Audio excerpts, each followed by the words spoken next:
Midshipmen from the offshore and intercollegiate sailing teams spent the day skimming through the waters of the Annapolis Harbor with wounded warriors from the Walter Reed National Military Medical Center.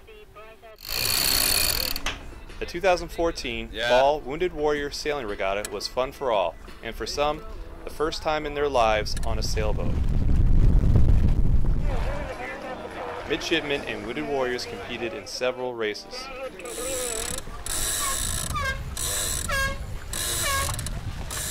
With the sound of the horn, they were off.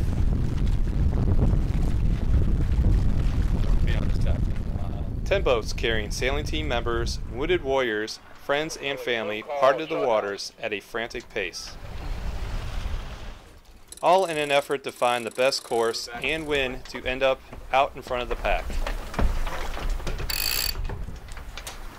In the end, everyone was a winner because everyone had fun.